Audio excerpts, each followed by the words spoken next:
Glória a Deus. Eu sou da amada igreja da Paz do Senhor Jesus Cristo, amém? Bênção demais estar aqui com os irmãos, depois de uma conferência abençoada ali, e fechando com chave de ouro aqui a conferência ontem, né? Aquelas pessoas recebendo recurso ali das suas dificuldades, isso é muito bom, irmãos. A igreja se movendo em prol das pessoas que necessitam. E eu tive meditando um pouquinho nesse tema de graça, e ver que tantas palavras foram ministradas nesse local sobre graça, e quando você pega depois da Julinha, fica difícil, né? Não deixa escapar uma que está na Bíblia, né? Percorre a Bíblia toda, isso é muito bom, irmãos. Mas eu gostaria de meditar com os irmãos aqui sobre esse texto, que fala um pouquinho sobre a graça de uma forma diferente, que está no livro de Mateus, capítulo 27, a partir do versículo 11. E nós vamos ver que nós somos alcançados por essa graça. E a graça de Deus, na verdade, nos constrange-nos. Se a gente for pensar sobre a graça de Deus em nossas vidas, a gente fica constrangido, saber quão pecador que nós somos, né? A gente, aqui nessa noite, louvamos, que nós não tínhamos nada para oferecer para Ele. Só os nossos pecados, né? Cantou esse pecado oferecer, mas mesmo assim nos amou. Mesmo assim nos amou. Que graça é essa? Se a gente parar e pensar, levar para nossas vidas de hoje, pessoa que só tem algo que é ruim para nos oferecer, será que nós vamos amar essas pessoas mesmo assim? Então você vê como que Deus faz, né? Como que Jesus foi e é e sempre será para nós. E diz assim a palavra do Senhor em Mateus 27, a partir do versículo 11, e diz assim: e foi apresentado ao governador, e o governador o interrogou, dizendo: tu és rei dos judeus? Disse-lhe Jesus: tu o disse. E sendo acusado pelos principais dos sacerdotes e pelos anciões, nada respondeu. Disse-me então Pilatos: não ouve quanto testifica contra ti? E nenhuma palavra lhe respondeu, de sorte que o governador estava muito maravilhado. Ora, por ocasião da festa, costumava o governador soltar o preso, escolhendo o povo a quem que quisesse. E tinha então um preso bem conhecido, chamado Barrabás. Portanto, estando eles reunidos, disse-lhe Pilatos: qual queres que vos soltem? Barrabás ou Jesus chamado Cristo? Porque sabia que por inveja o haviam entregado. Estando ele assentado no tribunal, sua mulher mandou-lhe dizer: não entre na questão desse justo, porque no sonho muito sofri por causa dele. Mas os principais dos sacerdotes e os anciões o persuadiram a multidão que dissesse Barrabás e mata Jesus. E responderam o governador, dizem: qual desses dois queres que eu solte? E eles disseram Barrabás. E disse Pilatos: que farei então de Jesus chamado Cristo? E disseram: todos sejam crucificados. O governador, porém, disse: mas que mal fez ele? E eles mais clamavam, dizendo: seja crucificado.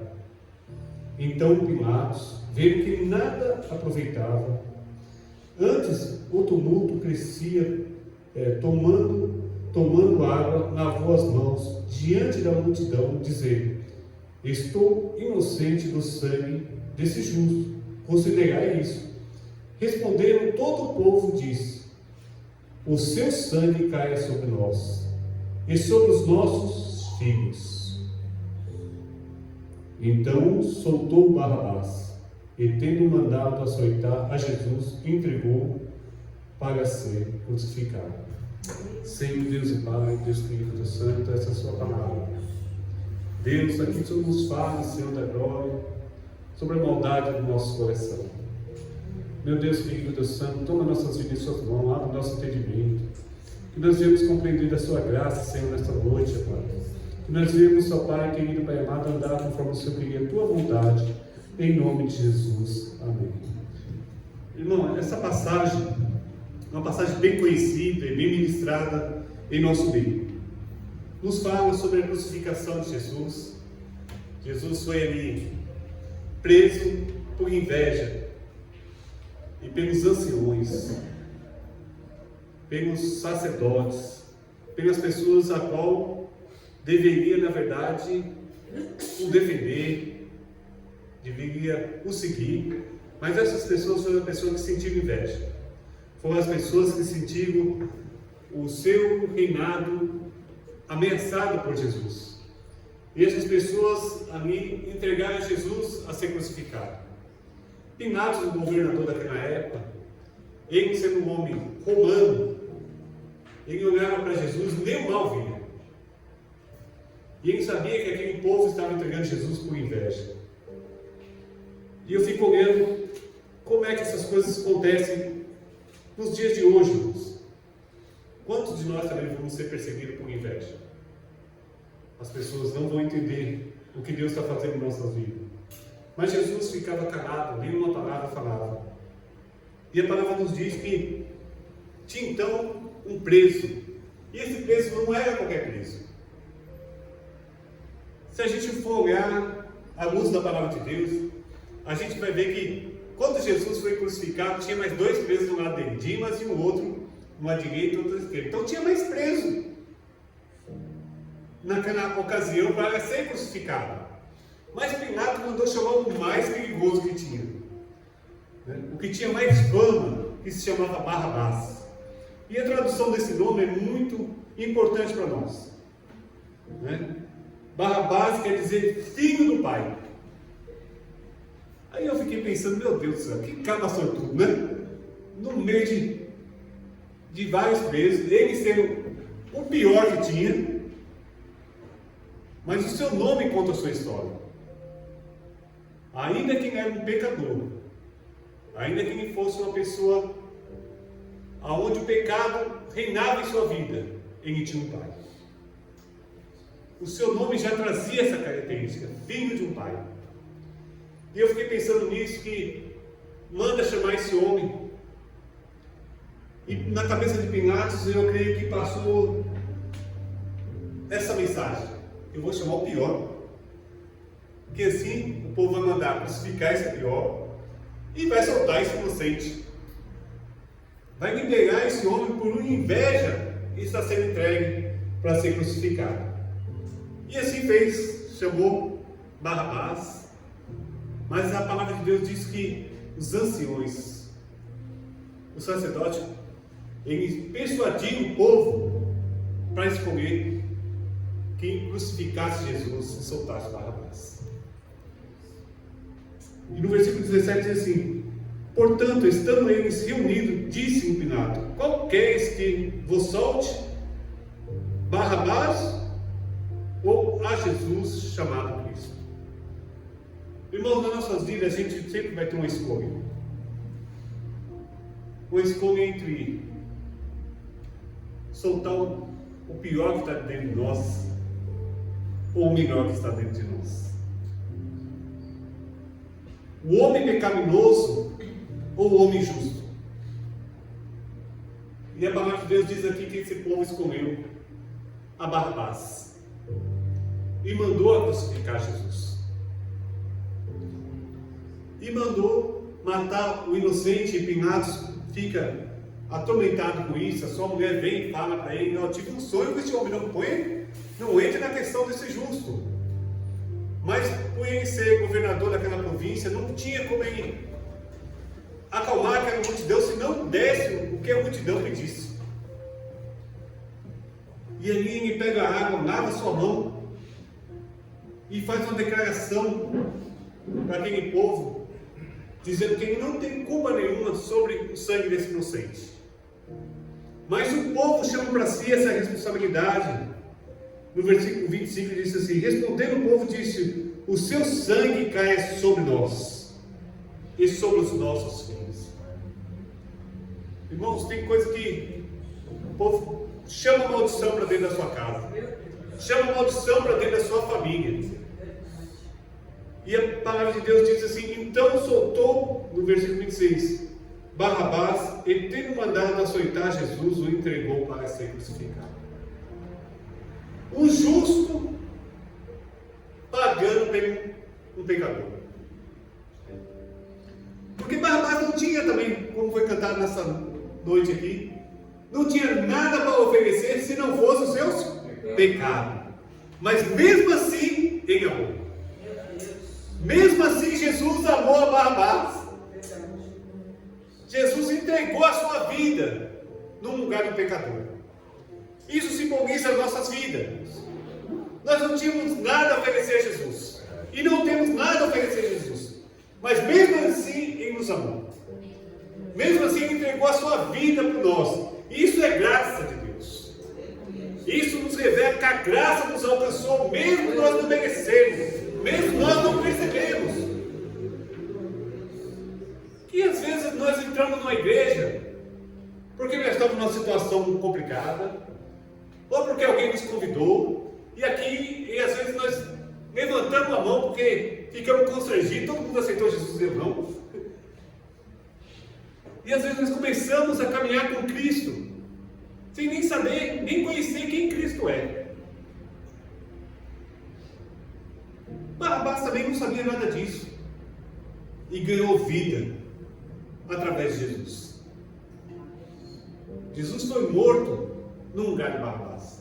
A cruz era para Barrabás, mas Jesus subiu nela. Jesus subiu na cruz por mim e por você, mesmo sem nós merecermos. Jesus não perguntou. E a Bíblia também não fala a história de Barrabás. Se ele se comoveu com isso, se ele caminhou com Jesus ou não. Eu quero dizer para você nessa noite: Jesus não está preocupado com o que você vai fazer. Ele se preocupa com aquilo que Ele fez. Ele te oferece graça, Ele te oferece vida, Ele te oferece misericórdia nessa noite. O que você vai fazer com isso é com você. A palavra do Senhor nos diz em Efésios 2, nos fala que pela graça sois salvos. Efésios 2, 8 diz assim: porque pela graça sois salvos por meio da fé. Isso não vem de vós, é dom de Deus. Não vem das obras, para que ninguém se glorie. Não vem das obras, irmão. Não vem do meu esforço, para que eu não possa se gloriar daquilo que Deus deu de graça para nós. Não é aquilo que eu faço, mas é aquilo que eu sou. Eu não faço para ser. Eu sou, porém, eu faço. Hoje você precisa entender a graça de Deus na sua vida. Você não faz para ser. Você já é, por isso você faz. Por isso que você ama aquele que te persegue. Por isso que você ora por alguém que te maltrata. Porque você já é. Você não vai fazer para ter. Jesus já fez o principal para nós. Ele nos deu a sua graça. E a gente precisa aprender um pouquinho com Jesus nessa noite. A Bíblia diz, né, em João, capítulo 1, deixa eu voltar aqui um pouquinho, João 1, a partir do versículo 12, diz assim: mas todos quanto o receberam, deu-lhe o poder de serem feitos filhos de Deus, aos que creem em seu nome. Versículo 12, 13: os quais não nasceram do sangue, nem da vontade da carne, nem da vontade do homem, mas de Deus. 14: e o Verbo se fez carne, e habitou entre nós, e vimos a sua glória, a glória do unigênito do Pai, cheio de graça e verdade. Ele habitou no meio de nós, irmãos. Ele veio mostrar como eu e você devemos fazer. Ele veio tirar essa maldição que outra hora tinha sido colocada em nossas vidas. Que o sangue caia sobre nós e sobre nossos filhos. Mas Jesus Cristo, Ele perdoa todos os pecados. Faz nova criatura todas as coisas. Deus, Ele traz essa graça para nossas vidas. E a gente fica olhando, a graça de Deus, ela traz transformação, irmãos. A graça de Deus, ela traz novidade de vida. Nós precisamos entender o que é viver na graça de Deus. Lá no começo, no livro de Atos dos Apóstolos, diz que o povo andava unânime, andava unido, partilhando o pão e caindo na graça do povo. Cair na graça do povo é cair na vontade do povo. Cair na graça de Deus é cair na vontade de Deus. A fazer a vontade de Deus. E que nós devemos ser abundantes dessa graça. Em Atos 4, vou decorrer um pouquinho nessa noite sobre alguns versículos. Atos 4, 33. E os apóstolos andavam com grande poder, testemunhando da ressurreição do Senhor Jesus. E todos eles haviam abundante graça. Irmão, você precisa andar com Jesus. Você precisa encontrar Cristo. Você precisa abrir seu coração e entender que aquele que hoje está roubando aí necessita da graça de Deus. Daquele que está estupando, daquele que está maldizendo, daquele que está reclamando, eles precisam da graça de Deus. E essa graça quem tem que levar a eles somos nós. Porque outra hora essa graça nos alcançou através de alguém.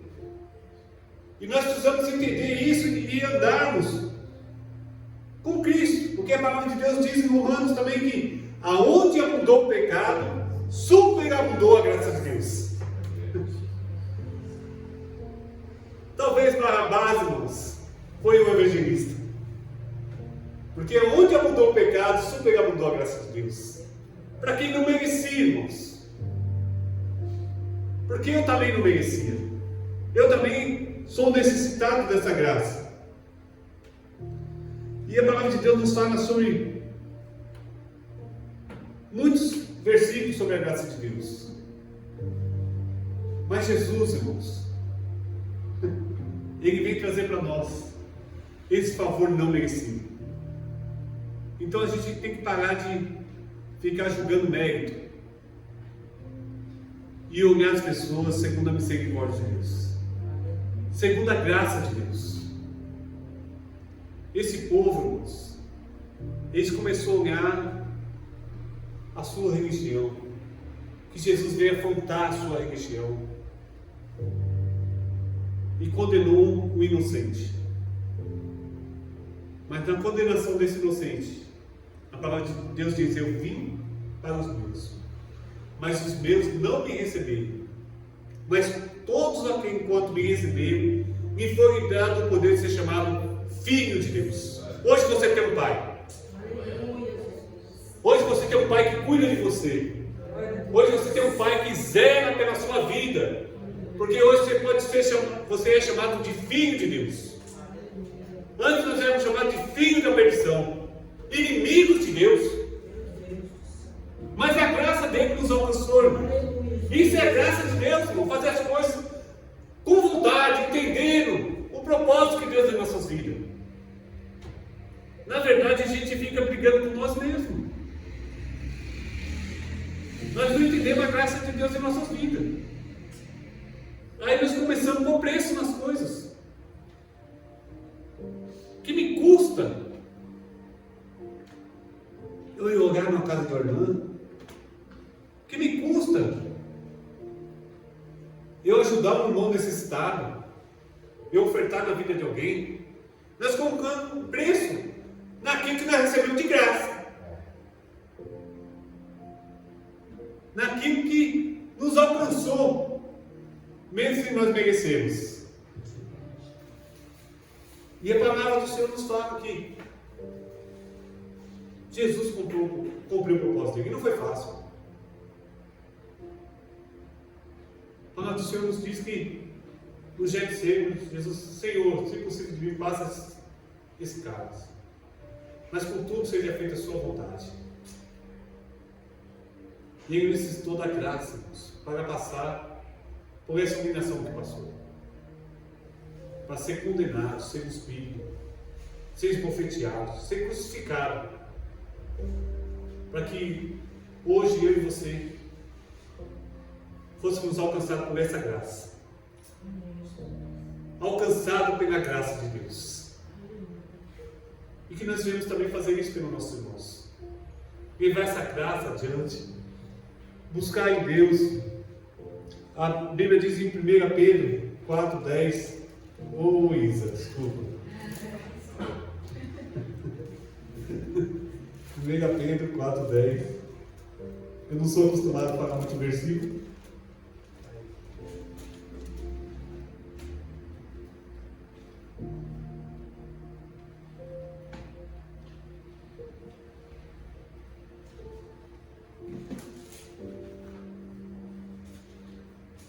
Diz assim a palavra do Senhor: e cada um administre aos outros o dom como recebeu, como bons dispenseiros da multiforme graça de Deus. Não, Deus pela sua graça, Ele distribuiu dons para nós. E que nós devemos ter consciência de ser um dispenseiro desse dom, para que as pessoas recebam de nós essa virtude do que o Senhor deu, essa graça que Deus nos deu, essa multiforma que Deus trabalha no meio do seu povo. Aleluia, aonde que acontece a igreja, irmãos, onde acontece esse lugar, onde acontece a pregação do Evangelho, um prepara o terreno, o outro faz os buracos, o outro planta, o outro rega, como foi pregado lá, mas quem dá o crescimento é o Senhor. Mas cada um tem um dom diferente do outro. Cada um tem um dom a qual Deus deu para ser dispenseiro desse dom. É por isso que Deus chamou a igreja dele para fazer essa obra de evangelização na terra, irmãos. As searas são grandes, o campo está perto. Mas cadê os perfeitos? Cadê os homens e mulheres que Deus deu graça a eles? Talvez a gente não esteja aproveitando a graça que Deus nos deu. Nós estamos embaraçados com as coisas deste mundo. Eu ia falar até sobre Efésios 2 mesmo, onde fala que nós somos o Deus desse século, tem chegado no entendimento do mundo. Onde nós estamos, na verdade, buscando as nossas coisas terrenas, esquecendo aquilo que Deus tem para nós. Onde fala que operava em nós o filho da desobediência, porque nós não reconhecíamos a graça de Deus. Mas em Efésios 2,4 diz assim: mas Deus, que é riquíssimo em misericórdia, pelo seu muito amor com que nos amou, estando nós ainda mortos em nossas ofensas, nos vivificou juntamente com Cristo. Pela graça sois salvos, e nos ressuscitou juntamente com Ele, e nos fez assentar em lugares celestiais com Cristo Jesus. Meu irmão, esse texto, se você puder ler na sua casa, Efésios 2, e prestar atenção em cada detalhe, ele vai falar sobre como nós somos guiados quando a gente não entendemos a graça de Deus. No versículo 1 ele diz: vivificou estando nós mortos em vossas ofensas e pecado, em que no outro tempo andaste segundo o curso deste mundo, segundo os príncipes da potestade do ar e do espírito que agora opera nos filhos das obediências. Irmãos, tem um espírito que opera em tempos, e esse espírito que nos guiava, esse espírito que nos fazia andar conforme o rudimento desse mundo. O pastor Fábio até falava, em alguns estudos, falava que alguns chamavam esse espírito de Sadigás, que é o espírito da época. Vou dar um exemplo aqui, talvez vocês entendam melhor. Nós passamos pela Copa do Mundo. Isso, toda a TV foi divulgado, todo mundo. E nós vimos ali um time que provocou ira em todo mundo, que foi o time da Argentina. E parece que todo mundo se irou contra esse time. Agora imagine esse espírito trabalhando nessa atmosfera onde o ódio opera. E nós cristãos não percebemos isso. Porque está nos faltando a graça. Está nos faltando sair do rudimento desse mundo. Nós começamos a observar-nos. A gente está caindo sempre no mesmo erro. Nós não estamos percebendo a graça de Deus em nossas vidas. É como um mágico. Ele chama atenção para essa mão, mas é na outra quem está fazendo o truque. E isso tem ocorrido o tempo todo. E os filhos das obediências têm caído, têm sido guiados por esses espíritos. Daqui a pouco nós vamos entrar em eleição. Aí começa a guerra de novo. O ódio operar, irmãos. E os espíritos malignos tomando conta do povo. E nós, filhos de Deus, não estamos percebendo isso. Porque nós estamos percebendo a graça de Deus. Porque pela graça sois salvos. E isso não vem de vós, é dom de Deus. Foi Deus que nos deu o dom de discernir, irmãos, o tempo, o propósito, o que está acontecendo no nosso meio. É Deus que dá esse dom. Nós não estamos olhando, estamos acompanhando o rudimento desse mundo. Mas a misericórdia de Deus nos alcança nessa noite. A graça de Deus, nós vamos alcançar com essa graça tem que estar dentro de nós, essa graça tem que operar em nós, essa graça tem que ser liberada por nós. A palavra de Deus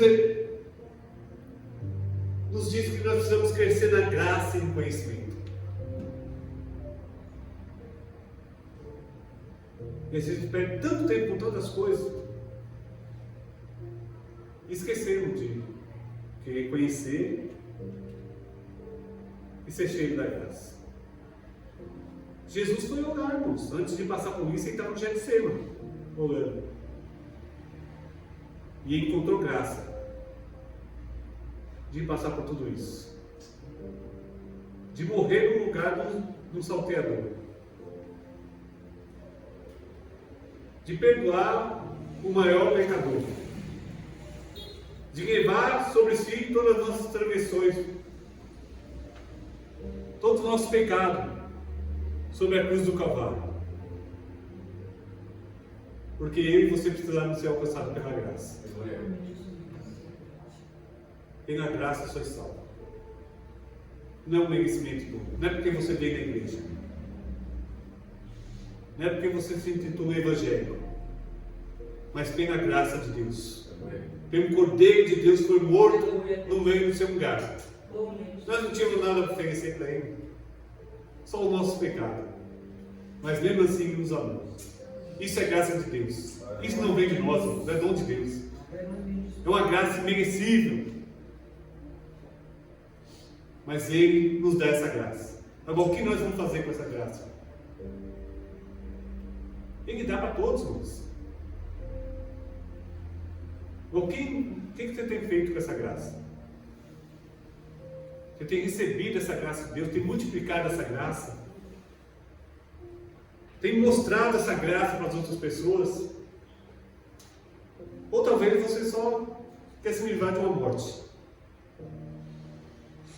Ou talvez você só quer se safar de alguma situação? Mas que nessa noite nós viemos abrir nossos corações e falar: nós somos alcançados pela graça. Amém. Nós fomos alcançados por essa graça. Vamos se colocar de pé, irmãos, vamos orar, pedir a Deus. Aleluia, Deus. Louvado seja Vamos ser esse dispenseiro da graça de Cristo. Levar esse dom às outras pessoas, irmãos. Sabendo que nós somos salvos para salvar os outros. Que a porta do inferno não prevalece contra a igreja de Cristo. Se a porta do inferno não prevalece contra a igreja de Jesus, a igreja de Jesus tem que ir aonde? No inferno, irmão. Buscar os condenados. Nós entra lá, rebata ele, sai de novo, e a porta não abre nem fecha, porque nós está passando. Porque nós somos cheios da graça de Deus. Ela nos alcançou. Isso não é para mérito nosso. Mas é maior o que está conosco do que está no mundo.